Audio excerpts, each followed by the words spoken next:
tal, criaturas nocturnas? Seguimos aquí en el Horror Art Expo en La Joya. Estamos con Adam Michaels, es el artista titular del evento de hoy. Adam, how's it going? It's awesome, man. How are you doing? Pretty good, pretty good. We're obviously checking out all of your artwork. We were there at last year's event, so we saw a lot of the artwork there, but obviously today it's the featured artwork that we are scoping out, and you can't go wrong. You've got monsters, you've got Ghostface, classic Universal monsters. So we wanted to ask you, obviously, first off, what got you into painting horror art? Well, I was born in the 80s, and I think a lot of kids, maybe at any decade, were always, well, I was very fascinated by horror. I was also very scared of it growing up. So, you know, couldn't access it on TV. Right. And Not on demand. No, not at all. So, you know, I'd wander into the VHS section and I would look at the VHS covers. Okay. And that was always really cool because, one, I got to get a glimpse of horror, even though I was a little freaked out by it. Yeah. But also was looking at a lot of the times really cool artwork on these covers. And that was a big inspiration in general. Yeah. I mean, they have the saying, right? A picture says 1,000 words. That's probably inspiration, right, for you. Yeah. So that's great. I mean, I also grew up in the 80s, so I know what you mean when you say VHS covers. Not a lot of people might know that now. But yes, I think the artwork in some of those covers is definitely, it stands alone, right, as its own thing. Yeah. And we see that in your artwork because it stands out and it's impressive. And, Thank you. And it's not just the figures that you have, but the color behind, the backgrounds that you give it. So it obviously makes it pop, as they say. And a lot of the times I really like the absence of a background in a way, a lot of organized chaos with the stuff. Yes. And I wish I had more art to pull up here, but hey honey, will you grab the Never Hike Alone one? Cool. That's my wife. She's amazing. Kaylee, yes.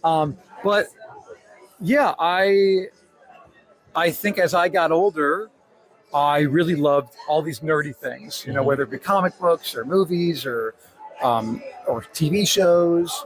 And I wanted this stuff on my walls, but I also wanted nice, fine art. So I thought, well, I'll make this stuff for me. You know, what would I want? Someone who didn't even care about a horror movie, I want them to look at it and think, well, that's a really nice piece of artwork. It doesn't matter what it's from.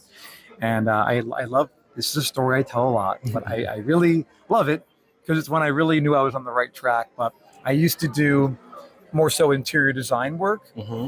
And there was a while where I did interior design work when I lived out west. And then I had moved to Chicago and I was doing like a gallery showing for interior design buyers and all this artsy fartsy stuff. And I had my gallery wall, but in the gallery wall, I snuck a piece of Scorpion and and Sub-Zero from Mortal Kombat. Yes. And this woman came by, and she did not strike me as someone who knew what Mortal Kombat was. I feel you can tell at these types of things. She was older, and she was looking at my stuff, and she asked, "Is this your work?" And I told her it was, and she pointed to those. They were like side by side, and she said, "I love these two Oriental pieces."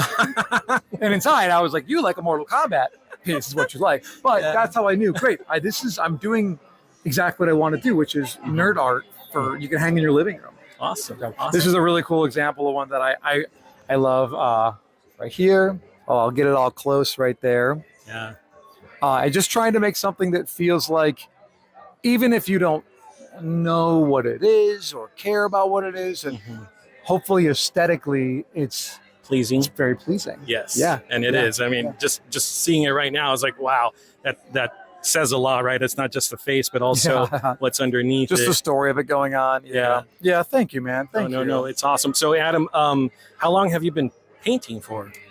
Since I was a child. I joke, but it's not really a joke. It's true. But I was 4.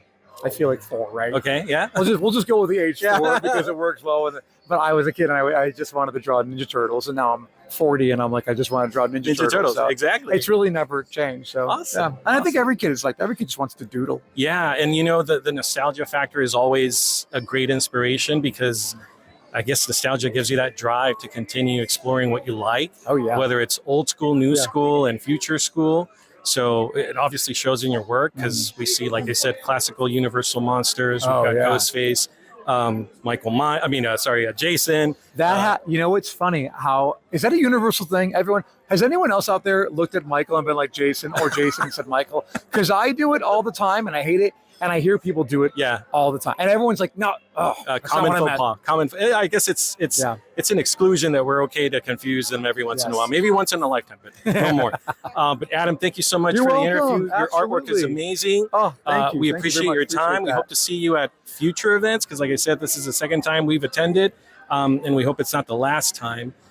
Great artwork. Definitely come by, check it out. Adam is willing to sign if you purchase some of his artwork. Yeah. And if you order it online too, you can find me at adamsartbox. Yeah, you have something to put on your wall so people can confuse it with Oriental pieces. Yes, that's right. But it's stuff that stands out on its own. So definitely go ahead and check it out. Adam, thank you so much. You're welcome. Thank you.